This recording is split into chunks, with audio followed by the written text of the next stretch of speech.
Hey everyone, and welcome back for another deep dive. Yeah, welcome back. Today, we're going to be taking a look at something called grounded theory. That's right. It's this research approach that could change the way you think about, well, pretty much everything. Absolutely. It's a really fascinating way to look at research and how we can apply it to our everyday lives. And get this, our source material is this really cool document Yeah. called Unit2.pdf, which focuses in on ethnography Ethnography, yeah. and specifically the grounded theory method. That's right. But don't worry, we're going to break it all down for you in a way that's super engaging and easy to understand. We'll make sure it's crystal clear. So think of this deep dive as your shortcut to becoming like a critical thinker, That's the goal. able to, analyze information and draw your own conclusions instead of just accepting what you hear at face value. Right, just taking everything in, Yeah. hook, line, and sinker. Exactly. Okay, so let's just start with the basics. Yeah. What exactly is grounded theory? So imagine you're a detective Okay. arriving at a crime scene. Okay. You don't jump to conclusions, right? No, of course not. You first gather all the evidence, Right. fingerprints, witness statements, the whole 9 yards. Yeah, you got to look around. And then you start piecing together a theory of what happened. Okay. That's essentially what grounded theory is all about. Makes sense. Letting the data guide you towards a conclusion rather than starting with a preconceived notion. So it's like flipping the traditional research script on its head. Yeah, I like that. Instead of testing a hypothesis, you're building a theory from the ground up based on real-world observations. Exactly. And, this data-driven approach can be applied to so many areas of life. Oh, yeah. From understanding consumer behavior to developing new products to even analyzing your own personal experiences. Okay, that's starting to make sense. Good. But if you're building a theory from scratch, how do you even know where to begin? Right. How do you make sense of all that data without getting completely overwhelmed? That is the question. Right. And that's where a crucial concept called theoretical sensitivity comes in. Theoretical sensitivity. Yeah, it's like having a detective's mind. Okay.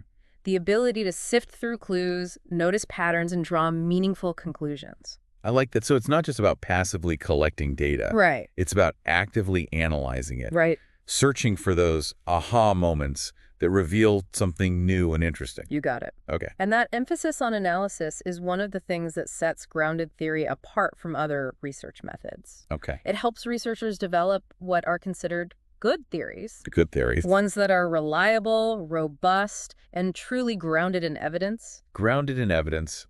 I like that. Yeah. But honestly, this all sounds incredibly time-consuming. Sure, I can see that. Are we talking hours of interviews and mountains of transcripts? Not necessarily. Okay. In fact, grounded theory often encourages researchers to use quicker, more flexible methods. Like what? Think field notes. Informal conversations, even jotting down insights from everyday life. Wow. It could even involve looking back at your own experiences Okay. and interviewing yourself to tap into existing knowledge. Interviewing yourself. Yeah. Now that's intriguing. It can be a very powerful technique. Can you give me an example of how that might work in practice? Sure. Let's say you're trying to understand why a particular marketing campaign was so successful. Okay. You might start by reflecting on your own experiences as a consumer. Right.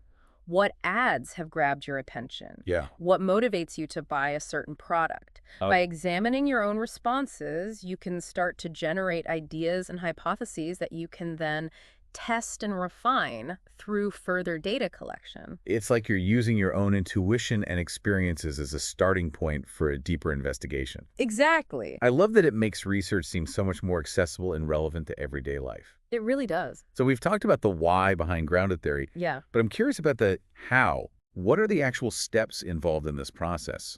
Where do you even begin once you have all this data swirling around? Well, it all starts with something called memoing, Memoing. which might sound a bit technical, Okay. but it's actually pretty straightforward. All right. Think of it as jotting down little notes as you're going through your data. So like if I'm reading an interview transcript and a certain quote really jumps out at me, Yeah. I'd make a note of it. And maybe jot down some thoughts about why it's so interesting or relevant. That's exactly right. Okay. Or maybe you notice a recurring theme in several different interviews, or you have a sudden realization about how two seemingly disparate pieces of information might be connected. Right. These are all examples of things you'd capture in your memos. It's like capturing those little light bulbs that go off in your head as you're exploring the data. I like that. Are there different types of memos, or is it all just one big stream of consciousness? There are actually three main types of memos that researchers often use. Okay. Theoretical notes, field notes, Okay. and code notes. Code note. Each serves a slightly different purpose in helping you analyze the data and develop your theory. Okay. I'm intrigued. Let's unpack these different types of memos, starting with theoretical notes. What are those all about? So think of theoretical notes as the bridge between your raw data and the broader academic literature. Uh, As you're analyzing your data, you might start to see connections to existing theories, concepts, or research findings. Right. You might even notice contradictions or gaps in the existing knowledge. Okay. All of these insights would be captured in your theoretical notes, which helps you position your emerging theory within a larger scholarly context. So it's like you're having conversation with other researchers, even if they're not physically present. You're building upon their work, challenging their assumptions, and adding your own unique perspective to the ongoing dialogue. Exactly. And that ongoing dialogue is essential to the advancement of knowledge. Right. It's how we refine our understanding of the world and come up with new and better solutions to problems. This is making research sound a lot more dynamic and collaborative than I ever imagined. It really is a collaborative process. Okay, so we've got theoretical notes for connecting our work to the bigger picture. Right. What about field notes? What role do they play? Field notes are all about capturing those raw observations and experiences from the field. Okay. They're like snapshots of what you're seeing, hearing, and feeling as you're gathering data. Got it. Think of it like a journalist's notebook, filled with detailed descriptions, direct quotes, and your own immediate impressions of the situation. So if I were conducting interviews, my field notes would include things like the interviewee's body language, the tone of their voice, and any other contextual details that might provide additional insights. Exactly. It's all about capturing those subtle nuances that might not be apparent in a transcript or a summary of the data. Right. Sometimes those seemingly insignificant details can be incredibly revealing and can even lead to breakthrough moments in your analysis. That's fascinating. It's like you're becoming a detective of human behavior, noticing those subtle cues that most people would miss. Exactly. Okay, we've covered theoretical notes and field notes. Right. Now let's talk about code notes. I'm particularly curious about these because you mentioned coding earlier, and it sounds like it plays a pretty big role in grounded theory. It does. Okay. Code notes are where things start to get really interesting. Oh, right. They're essentially the building blocks of your emerging theory. Okay. But before we dive into code notes, we need to understand what coding actually is. Okay, let's do that. What exactly is coding in the context of grounded theory? Imagine you have a giant jigsaw puzzle Okay. with thousands of pieces scattered across the table. Oh, wow, yeah. How would you even begin to put it together? I don't even know. You'd probably start by sorting the pieces into groups based on color, shape, or patterns, right? That makes sense. Mm. It would be overwhelming to try to assemble the entire puzzle at once. Right. It's much easier to start with smaller, more manageable chunks. Exactly. And that's essentially what coding is all about. Yeah. It's a way to organize and categorize your data so that you can start to see patterns and connections that might not have been obvious at first glance. So you're creating a system for labeling and grouping different pieces of information, kind of like creating folders on your computer to organize your files. That's a great analogy. Okay. And just like with your computer files, you can create different levels of categories and subcategories, which allows you to explore your data in a more nuanced and sophisticated way. This is really making me appreciate the systematic approach of grounded theory.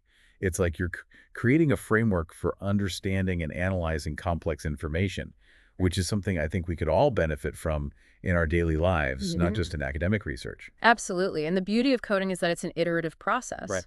As you delve deeper into your data, you might refine your codes, create new categories, or even completely rethink your initial assumptions. Okay. It's all about being flexible and responsive to what the data is telling you. So it's not about forcing the data to fit a predetermined theory. No. It's about letting the codes evolve organically as you gain a deeper understanding of the subject matter. That's right. Okay. I think I have a good grasp of coding now. So how do code notes fit into all of this? What kind of information do they contain? Well, as you're going through your data and assigning codes, you'll inevitably start to have thoughts, ideas, and questions pop into your head. Right, yeah.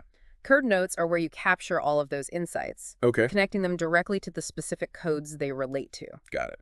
They're like little thought bubbles that help you explore the meaning and significance of each code as it emerges from the data.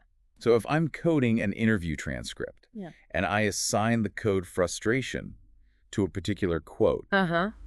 my code note might include my interpretation of why the interviewee is feeling frustrated or how that frustration might relate to other codes or themes I've identified. Exactly. You might also jot down questions that arise from the code, Okay. like what are the main sources of frustration for this group of people? Right. Or how does this frustration manifest in their behavior? Okay. These questions can then guide your further data collection and analysis.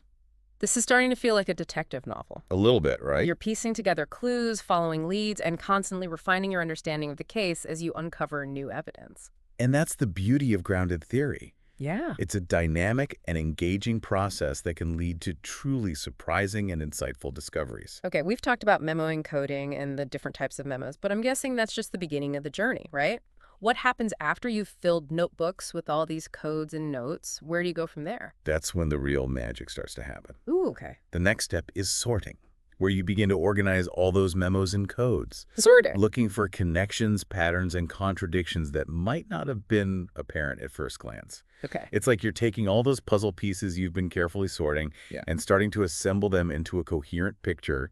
Wow, that sounds both exciting and daunting at the same time. It can be both, but that's what makes grounded theory so rewarding. Okay. It's a challenging process, but it can also be incredibly intellectually stimulating and ultimately lead to a much deeper understanding of the phenomenon you're studying. This is definitely making me rethink how I approach research and learning. I'm glad to hear that. I can't wait to learn more about the sorting process and how those patterns and connections start to emerge. Well, that's a perfect segue into the next phase of our deep dive. Sorting is where you really start to see your grounded theory kind of take shape. You've gathered all this data, you've meticulously coded it, and now it's time to step back and look for the bigger picture. Okay. Imagine you're laying out all your memos on this giant table, almost like creating a mind map. You're looking for clusters of similar ideas, unexpected connections, and maybe even contradictions that challenge your initial assumptions. So you're not just passively grouping similar ideas together. You're actively searching for those aha moments, those unexpected links that make you go, wait a minute, that's interesting.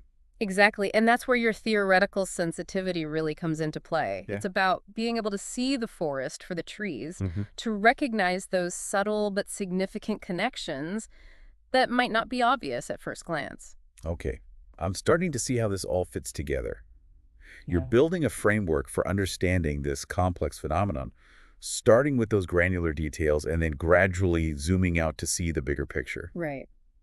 But let's be honest, this sounds like it could get pretty messy, especially if you're dealing with a lot of data. Yeah, it can. Are there any tools or techniques that researchers use to help them with the sorting process? Absolutely. There are all sorts of strategies you can use. Some researchers use physical index cards, writing each code or memo on a separate card, and then literally spreading them out on a table to look for patterns. Wow. Others use specialized software that helps them visualize and organize their codes and memos.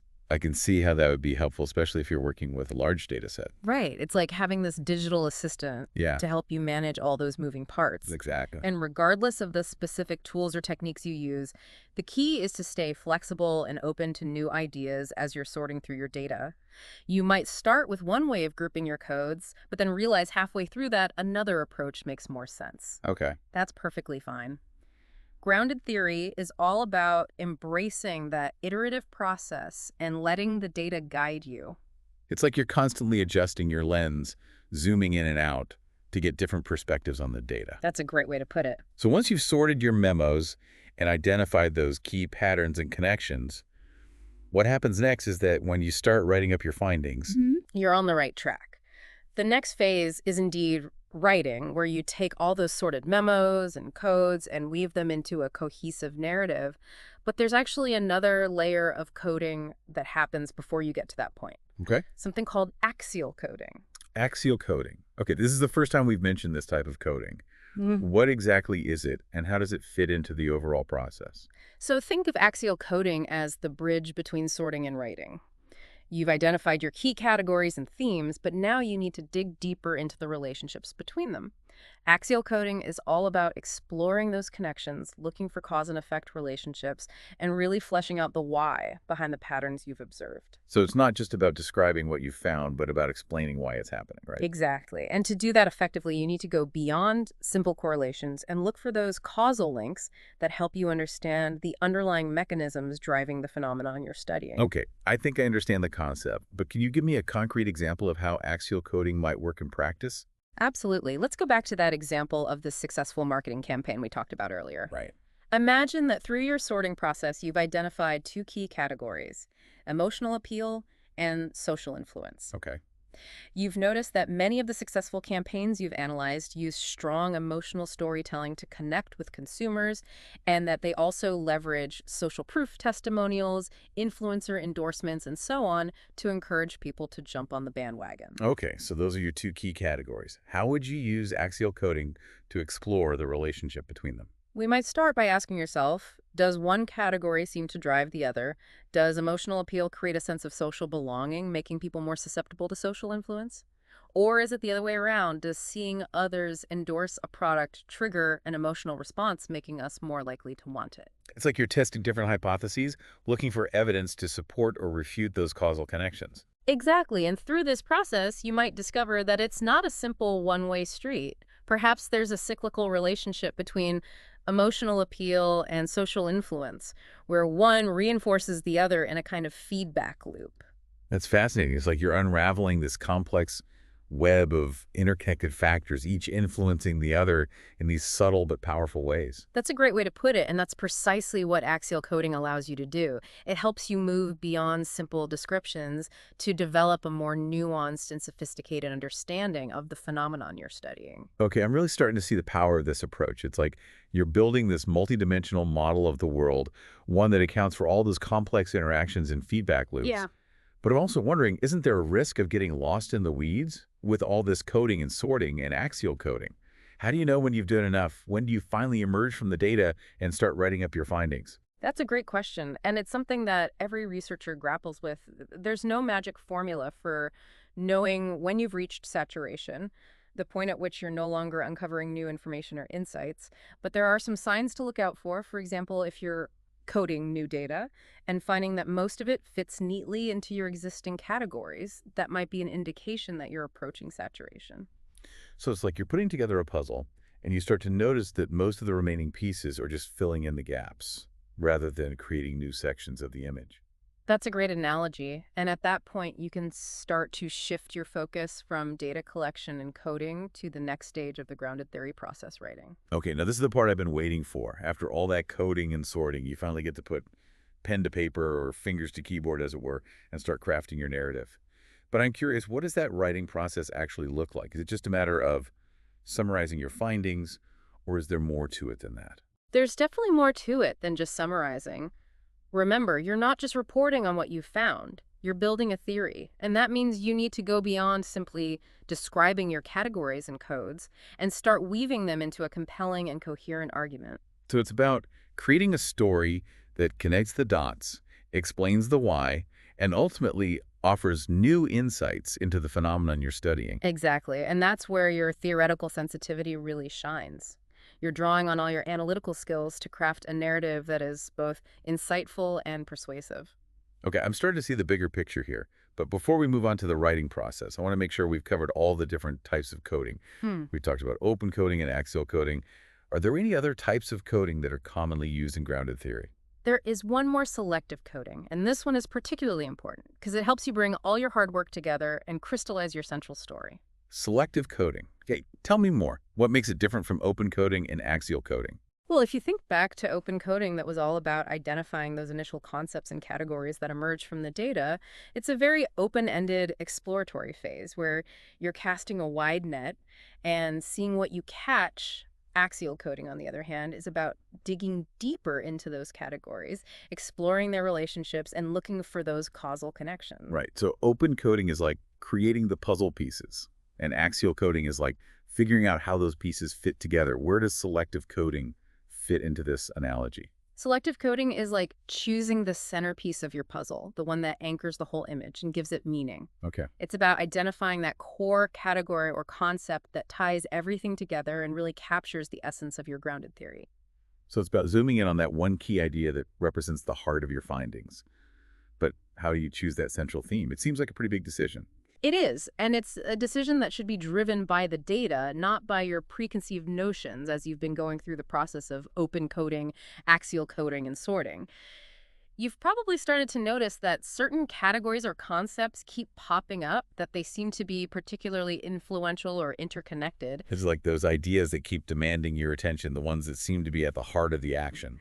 Exactly. And once you've identified that core category, you use selective coding to systematically relate all your other data back to it. You're essentially building your entire theory around that central concept, showing how all the other pieces fit into the larger puzzle. Okay, that makes sense. So selective coding is like the final layer of analysis, the one that brings everything together and solidifies your grounded theory. Precisely. It's the culmination of all your hard work, the moment when your theory really starts to take shape and gain momentum. Wow, this has been an incredible journey. So far, we've gone from the initial stages of data collection to the intricate process of coding and sorting to the identification of that core category that drives the entire theory.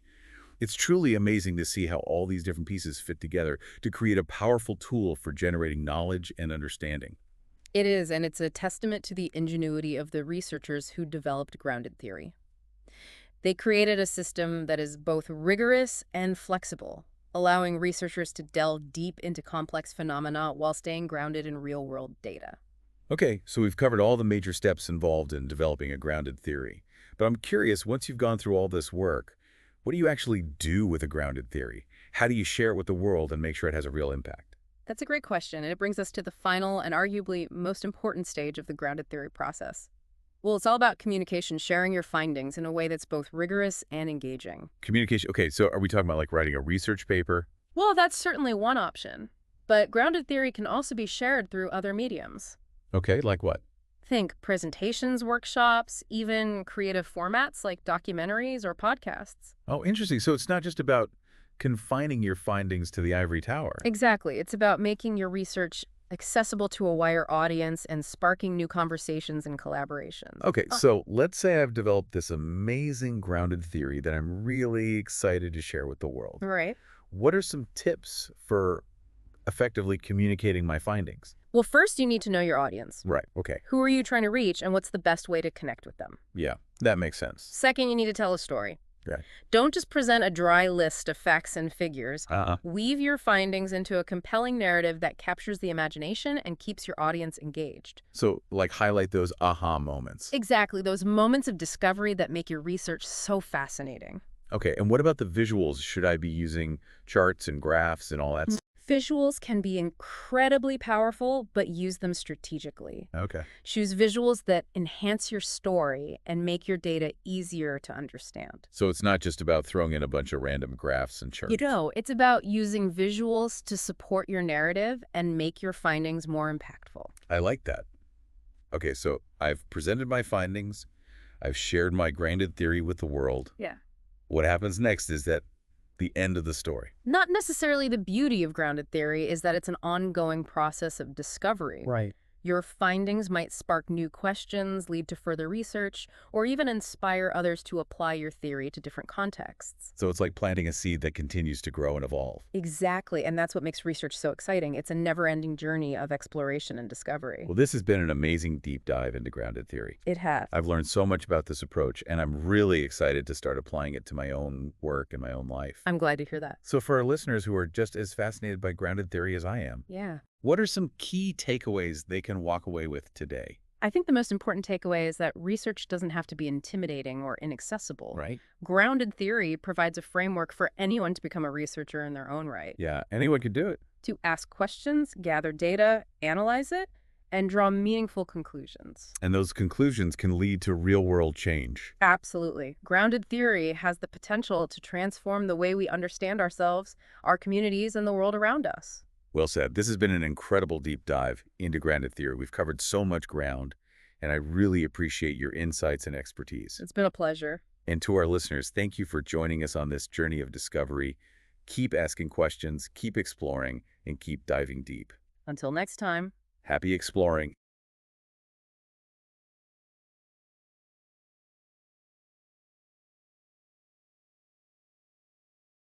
Thanks for watching.